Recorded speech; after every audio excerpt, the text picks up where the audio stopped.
Hey there. Hope you've had a wonderful day so far. If you're tuning into the first ever Electronic Atmosphere podcast brought to you by Electronic Apparel Company, a clothing company designed to serve the EDM community to help you increase your fashion statements in and out of festivals.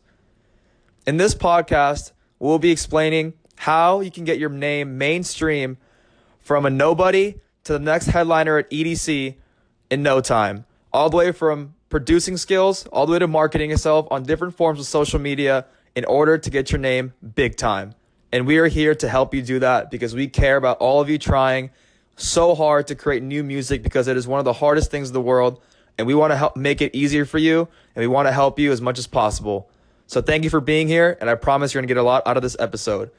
In this episode, we are joined with young, aspiring producer Isiah Haji, who just needs one big break in order to get his name big time in the EDM industry because this guy has some real talent.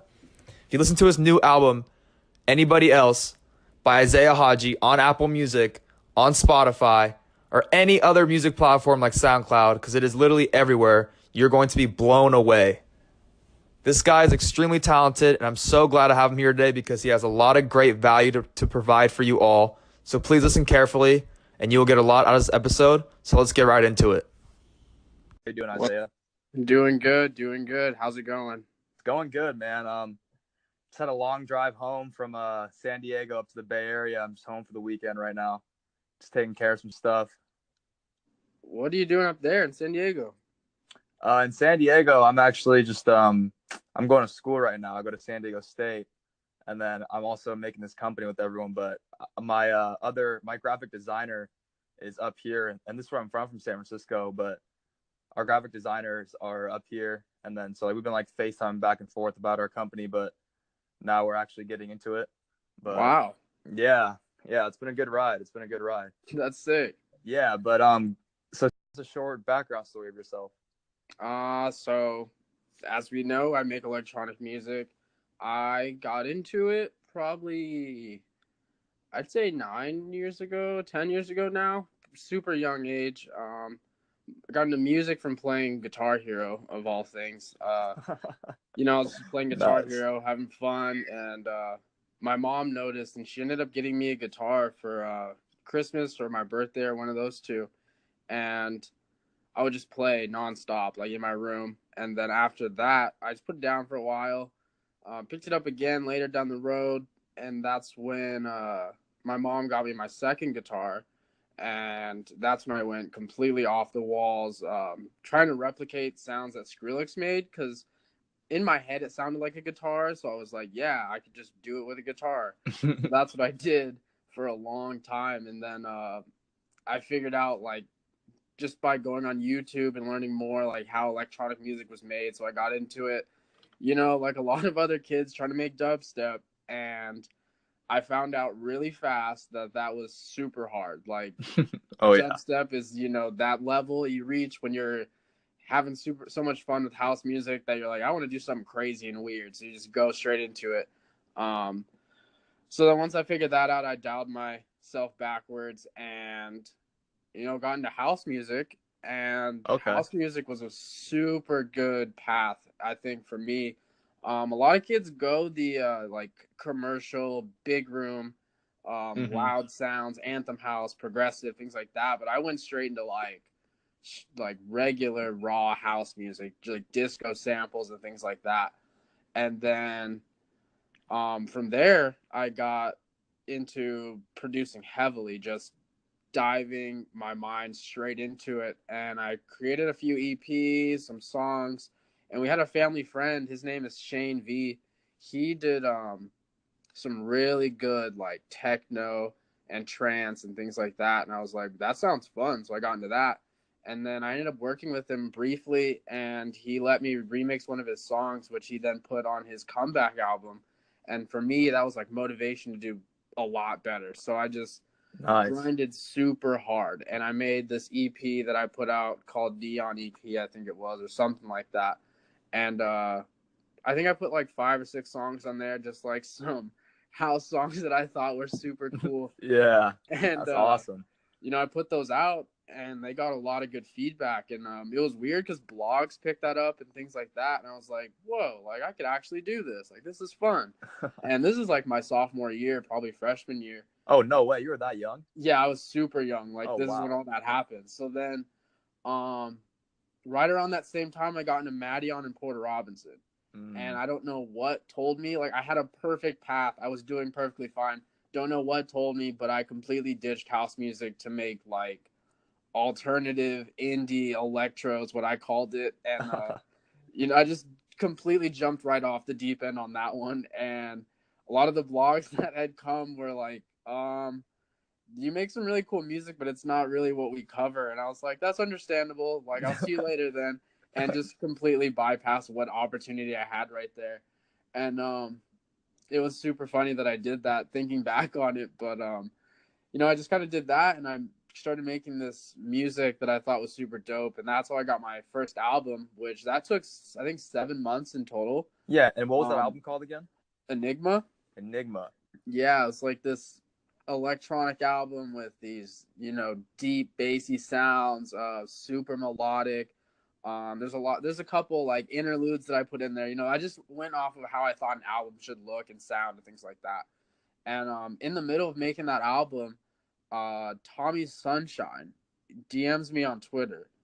And this is when I was in one of my slump points. Like my mind was super toasted. I didn't know what I should make next. And it was, super hard. And so I was watching Ultra and enjoying that. And then Tommy Sunshine DMs me and I was like, what the heck? Like, that's not real. So I opened it and all he was asking was, hey, how do I listen to your music? And I was like, whoa. That's so tight. I don't know. So I just barraged him with links upon links upon links, like Spotify, iTunes, SoundCloud, Google Play, Shazam, like every possible way that he might listen to music, I sent it to him. So we went from there, and he, gave me his email and was like, hey man, if you have any ideas, just send them my way. And that's what I did. And I will say Tommy Sunshine has been a super big part of my music making process. Like I'll send him stuff and he'll be like, that sounds dope. Or he'll tell me like front face, that sounds stupid. Like you can do better than that. And I take it, sometimes I'm like, dude, like I worked hard on that. Why'd you say that? But then I'm like, all right, he's right. Like this is so simple. Like he knows I can do better. I know I can do better. So let's do better. And, he wants what's best for you. Yeah. And he's, one thing he said to me that I honestly will never let go of was I sent him just like the rough version of a song, and he came back to me with, your melodies are something I've never heard before in electronic music. Like a lot of kids, they come in with really good chords and like production and all that, but you have the core element, which is melody and chord progression, and they blend together so well. And I think that's something that'll help you stand out. And from that point forward, I rode off of my melodies super hard because that's something I do love making is melodies. And I like, making things that sound pretty, but then at the same time, I like making things that sound really deep and scary, like theatrical and things like that. So I love that shit. I ran with it and I started listening super heavy. I know I said I listened to Maddion and Porter Robinson, but to the degree that it was almost creepy. Like I would analyze their music and themselves, like the things that they were doing when they made the music, things like that. And, I'd really try to hone in on how to do that. And after that, I'd finished my first album and I remember sitting there just listening to it. And I was like, holy cow, like I did it. Like I got an album. And once I did that, there was like a week or so that I was trying to figure out how to release it. And then I found a few like, services that allow you to release your music, like CD Baby, TuneCore, and things like that. And I really wanted my music to be on iTunes. Like I really, really wanted that. So I came up with like a release schedule and all this stuff and released my first album. And I won't say it did amazing because it was my first album and I released it by myself with like no marketing, but like very short-term raw marketing because I was so excited about it that I just wanted to get it out. Hey, you gotta start somewhere, right? Yeah, so I told all my friends like, hey, I'm releasing an album, and this is like end of sophomore year, probably junior year that I did this, and a lot of my friends were about it, and they listened to it, and they're like, whoa, this is cool. but this is also right before electronic music jumped as big as it did. So Mm-hmm. at my school, it was like hip hop and rock, and if you're a band kid, you're listening to jazz and concert stuff. Like I honestly felt like I was the only electronic music kid, and so And now it's just popping off yeah, everywhere. no, it blew up Yeah. super, and I'm super happy about that because all those kids that were listening to my music back then that didn't really understand it, now they're like, holy cow, like you made this when we knew you back in high school, and now Yeah. this music's super big and we're listening to your album again, and it's like, whoa, you actually did something super dope. And I'm Yeah, like, they appreciate it more now. yeah, they're like, this is so cool. So the album did super good, and I had one really close friend, his name's John, and me and him, he was one of my biggest supporters from the very, very beginning.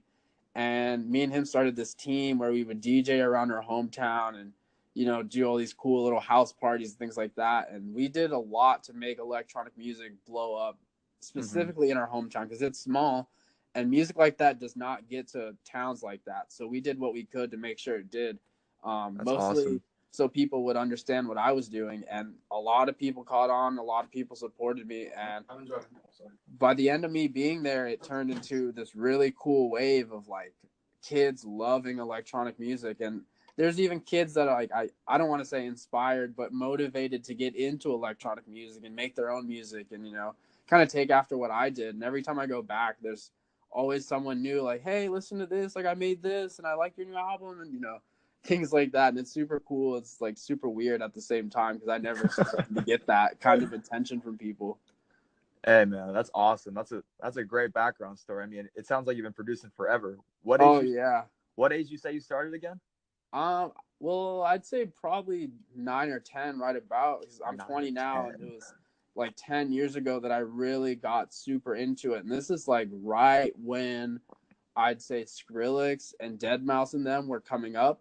Mm-hmm. Like they were already really big, but this is right when it was starting to become more commercial. Mm-hmm. And I was right there listening to like Strobe from Dead Mouse, you That's know, an OG right there. that's a long drive from Skrillex with your friends. Like Oh man. those two songs right there were Oh my man. my favorite songs. I'd listen to them nonstop, not just because I liked them, but just because I wanted to not recreate, but create something with that same caliber, I guess you could say. Like when I Yeah, listen to it with your friends, that the melody in that song is so good, and the vocal it really is. arrangement is super dope. And then when I listen to Strobe, I'm listening to like the sonic sounds that is happening, like how Deadmau5 filled the spectrum so well, and all the atmospheric stuff in the background. And when you listen to a lot of my music, you hear those atmospheric things mixed with the melody that I've learned over the years, and things like that. And when you listen to all the old electronic music, you definitely hear it 100% in my current music. Nice. That's so cool to hear. That's I didn't know you've been producing for that long. That's awesome. So you were 9 or 10. That's Yeah, no, it's crazy. a long time. That's a long time. So so what are some tips that you have for like someone that's like, let's say like I want to start producing like today. Yeah. Like what are a couple tips you have for people that are listening that want to start producing and start making their own music?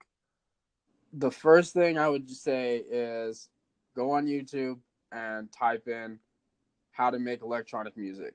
And when you do that, you're going to get a ton of stuff. Like it's going to be almost overwhelming. Once you do that, just watch a few videos, and from there, go ahead and type in DAW music software into Google and download 3 of the workstations that you think are cool, like that look cool. Not that you think will make the best music, but look cool. Mm-hmm. Because what I've learned over the years is that to me at least, there's no software that's better than the other. It's kind of like buying a phone. All the phones do the same thing. Some of them are faster, but at the same time, there's always going to be 2 phones that are just borderline the exact same. Mm-hmm. It Agreed. all comes down to preference, what you like. And for me, I like FL Studio. For others, they like Ableton. Some like Logic Pro. Some like Reason. Things like that. Yeah. And it's all going to come down to what you think looks cool, and then it's going to come down to what you work best with. And once you find that, once you figure out which one you like best, pick a genre of music that you really want to get into, whether it's hip hop, house music, dubstep, drum and bass. You want to make pop songs, things like that, Mm-hmm. and just watch a few videos and figure out how the software works and things like that. Figure out your basics, and then once you're feeling comfortable, dive into music theory. Super hard because a lot of the people making music nowadays don't know music theory. Like It's true. some people don't believe me when I say that, but a lot of them don't know. They're very just point click. This sounds cool. This sounds cool. Yeah, let's mash it all up. See Yeah, what and it sounds like. they don't start out learning music theory. They just dive right in. And I think the best way to start is to learn that music theory early and at least give yourself a foundation so that when you're working, things start to make sense. Like you'll learn about different chord arrangements and progressions and why certain things work together. And then later down the road you'll be doing it and you'll be like, well, what's going to work best here? And then you'll do it and you're like, oh yeah, so I can go here. And then I can move here and here and here and here. And, it all just comes together super well. And music theory definitely glues it all together for you in the long run. I love that. I love that. And I actually want to backtrack too. I love how you said before how like when you're first starting, like you didn't really know what kind of music to go. You said you started out with trying dubstep and types of house, and then you liked Porter's music and Maddie on top of music. And I feel like a lot of young producers that first get into the game, a big mistake that they make is exactly that. Like they get shiny balls and like, oh, like I want to try this kind of music. Yeah. I want to try this kind of music. Yep. Actually, no, I want to do this kind of music, because like if you focus on like one kind of music, you're gonna develop that unique sound that people would like resonate exactly. with. Exactly. And house music definitely did that for me when I started. And I should have stuck with it and wrote it out until, it turned into something else. But, I definitely got that. Like my eyeballs glossed over and I was like, well, I'm doing good here. Why don't I try something else? And I just jumped the gun and, I didn't stick with it. I love how you said that though. That's great. It's definitely one of those things that you, as a younger person, you gotta, find that discipline in yourself to focus on one thing and get good at it before you try to do something different. And if you ever watch that movie We Are Your Friends with Zac Efron, when he's showing the producer his music and he's skipping through it to get to the good part, and then they go back and listen to it. Yeah. And he pretty much tells him, you sound like way too many different things in one song. And I know a lot of kids, including myself, who start out were like, yeah, I want to start out with this trance build and then go into this house section and then drop super nasty into this like complextro. Add some dubstep at the end. Yeah, dubstep mix towards the end, and then cap the song off with this huge nasty clap sound just to signify the song's over. And it's like, how about we just retrack and make one house song and then later make a dubstep song and then later complextro, split all those things up. Yeah, and I mean, for those of you that are scared that like if your kind of music that you like won't have a big enough audience, I mean, look at Rez. Look at how look at like how unique her sound was. Like when she started, like she thought that no one liked her music. Like, oh, like my music is so weird and different. And like look at her fan base now, like it's crazy. Like if you ever think that like you're not gonna have a fan base just because your music is so unique, no, it's never gonna be a thing because all music is good music, Exactly. And I came across Rez honestly by accident. When I was working on my first album, I found this video. It has Rez's name on it, obviously, and I forget which song it was, but it's this video of this person riding a bike. They're in like a bike race or something like that. Mm-hmm. And the song is playing in the background. And I remember listening and I was like, what the heck is this sound? And I was so blown away. It's intriguing.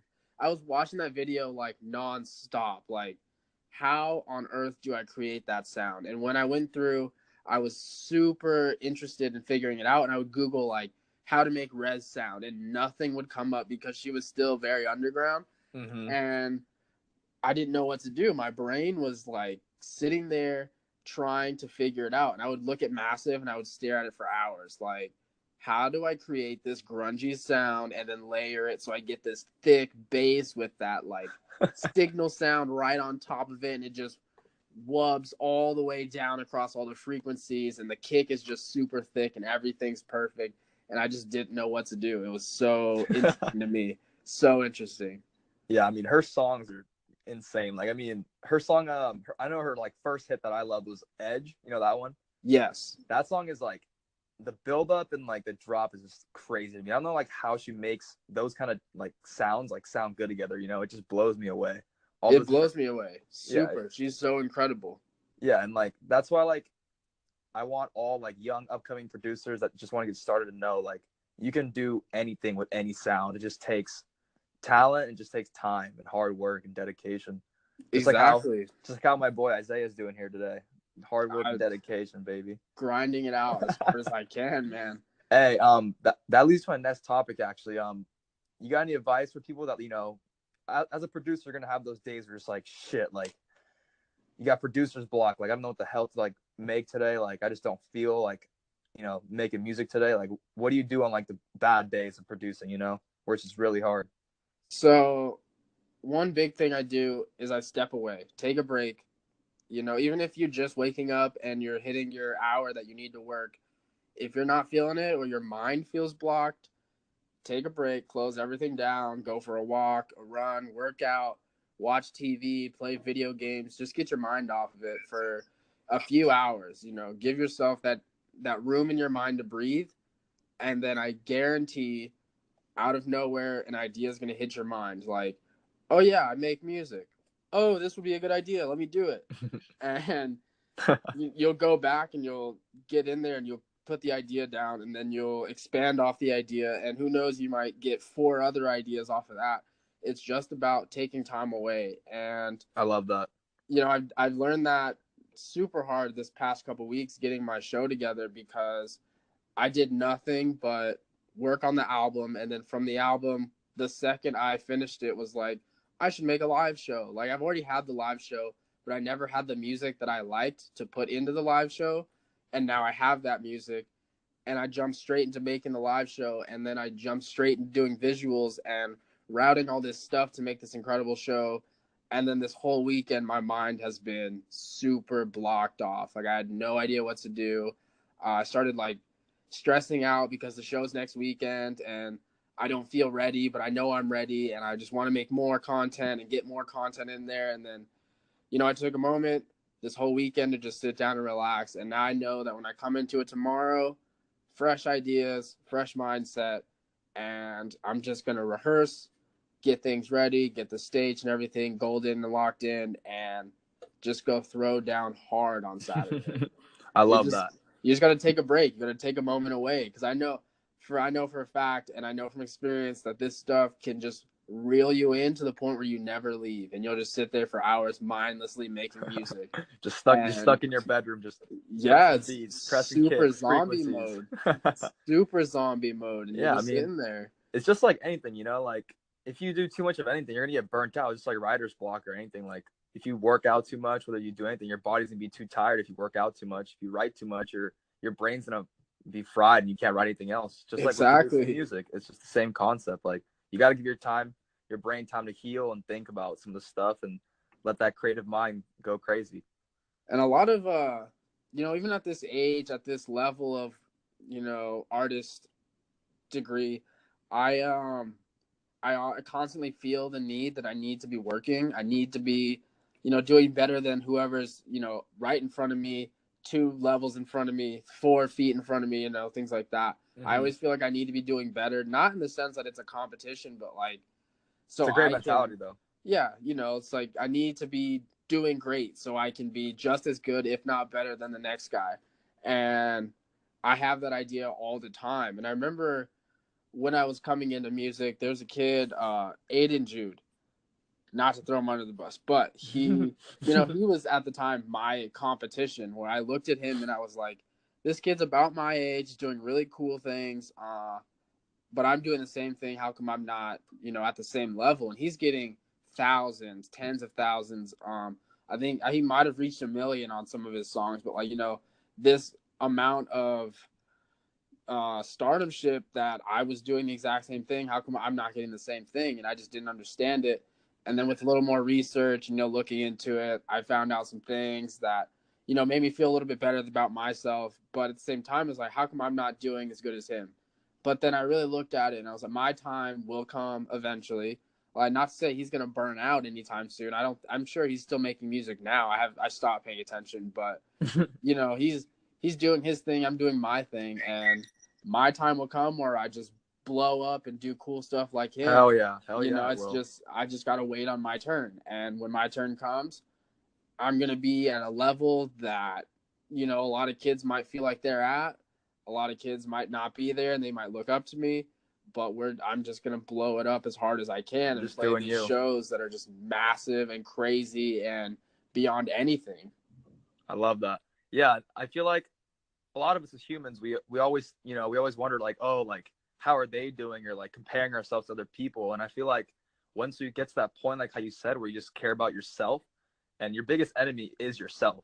Exactly. And if you just focus on like your music, on what you're doing, whether it's music, whether it's school, anything, if you just focus on yourself, that's when you really make the biggest jumps in progress, which is what you're doing right now. Which I love how you said that you compared yourself to this kid that was, about your age, about your skill level, but like for some reason he got a little more publicity than you, but you just ended up just shooting, like just erasing that out of your mind and just literally focusing on your own music, which is what I love how you said that.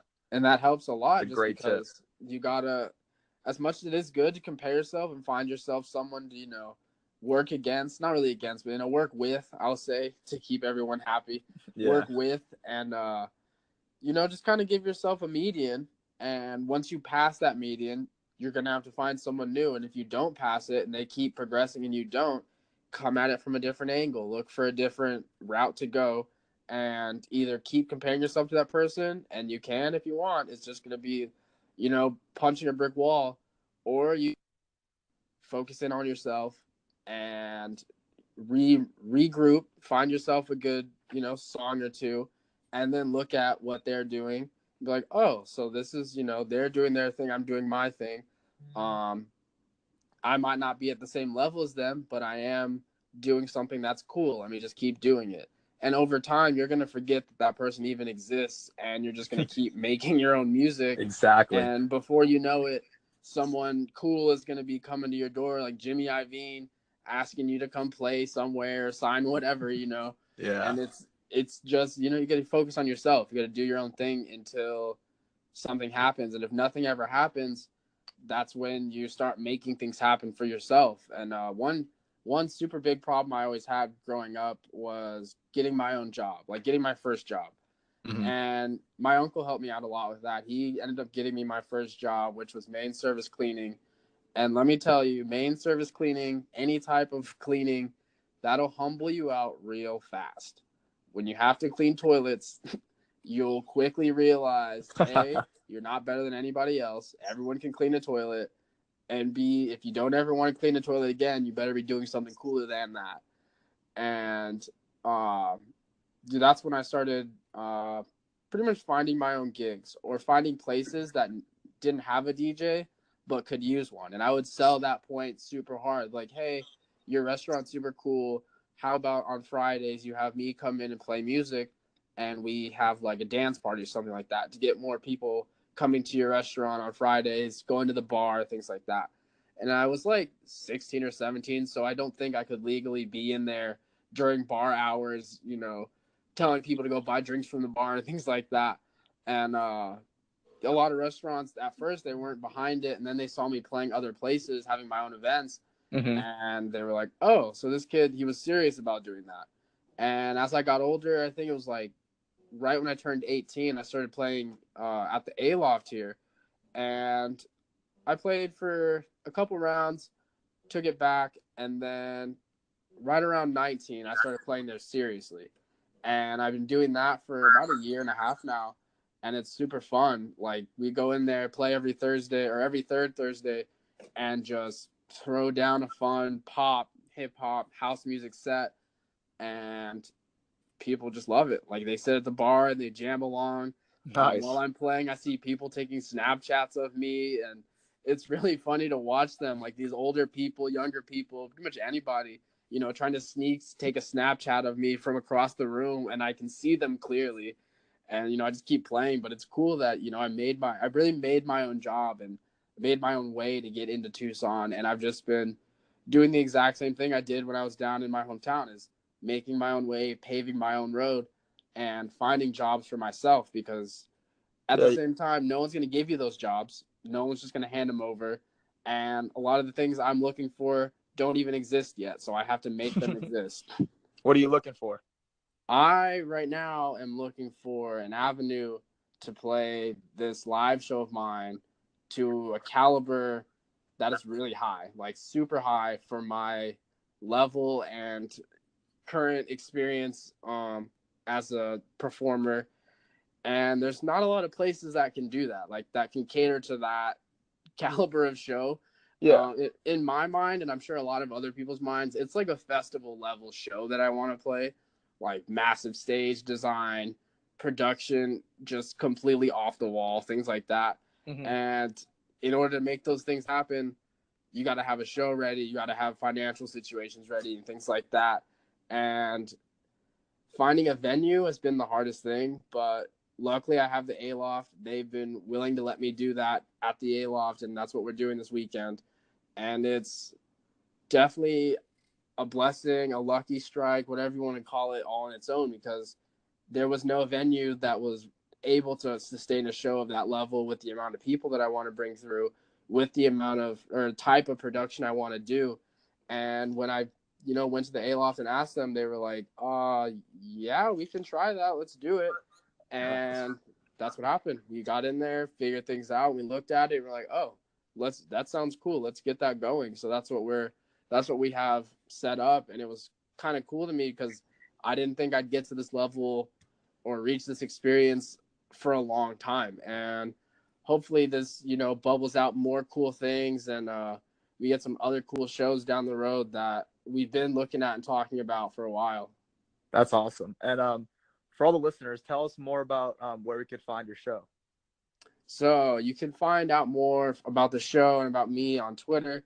On Twitter, you can go to my bio, and in my bio, there's a link to my artist website where you'll have more music, more info, details about me, random pictures from social media and things like that. All my social media, Facebook, Twitter, Instagram, have everything you need to know about me, music, and shows coming up. Yeah, and I'll also list that in the show notes as well for the listeners. So in case you guys don't, I'll have his website and all his social media in the description. But I just want to get that out there. But to conclude the show, I gotta know, what is your favorite type of electronic music right now? Favorite type of electronic music? I'd have to say I'm super into the future bass wave. Like the music Millennium's doing, I'll lump Res in there, even though we don't like to do genres. I'll lump Res in there and say that's future bass. Millennium is sick. Millennium is sick. Odessa. There's actually one guy, I can't think of his name. He does this super dope, like future bass sound that is beyond anything. And I remember listening to his music a long time ago, and just it was blowing my mind when I listened to it. Like future bass has always been something super cool to me that just sounds super cool. The melodies are nice, and it all just comes together. Wow, what was that guy's name? I mean, if you think about it later, I'll put it in the description. But Midas. Midas was his name. Yeah, he released an EP, I think it was 3 years ago, called Oasis. And my favorite song from it was Oasis, like the title track. And that track right there was incredible. I think they released it on Born Records or something like that. And I listened to that 500 billion times. Like that song was incredible to me. That's awesome. And for all you those that are listening, Isiah definitely deserves the attention of the EDM industry. This guy's Instagram should be a much bigger right now. How many followers you got right now, Isiah? You deserve a lot more. I think we're looking at 1,033. Like I just broke that 1K mark, and I was super stoked. This guy deserves 10K plus. So for all you listeners out there, show my guy Isiah some love, because his album Enigma is really freaking good. And you said it's on iTunes, right? Yeah, that was my first album. My second album, Anybody Else, that's on iTunes as well. Anybody Else? That's another album too. Yeah. Yeah, Anybody Else is the new one that has the single Found Tapes that everybody loves, and you can check all that out on iTunes, SoundCloud, YouTube, all of them. It's on everything. All the social media. Yep, it's on everything. Hey, well, Isiah, thank you. It was a pleasure and honor talking to you in our first ever podcast for Electronic Apparel. It was really great having you on here, man. I'm honored. It was super cool, super fun. Yeah, I got a lot out of you. Hey, best of luck to you in the future, and we'll definitely be keeping in touch. And good luck to your show this weekend. Thank you. You guys do good yourself. Thank you. Have a great rest of your day. You too. Bye. Bye-bye. Wow, that was awesome. I got so much out of Isiah in that episode, and I'm so glad I had him on for our first ever episode.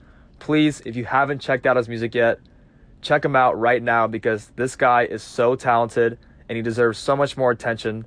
So please go check him out on Apple Music or whatever you can check him out on because he is literally everywhere, as you heard.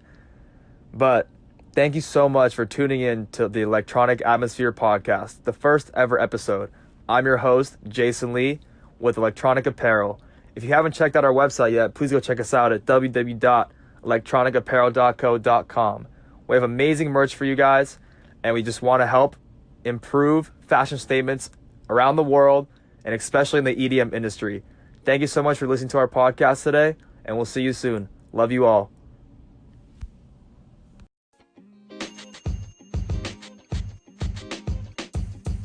The podcast you just heard was recorded with Anchor. If you want to make your own, download the Android or iOS app completely free from anchor.fm/podcast. That's anchor.fm/podcast.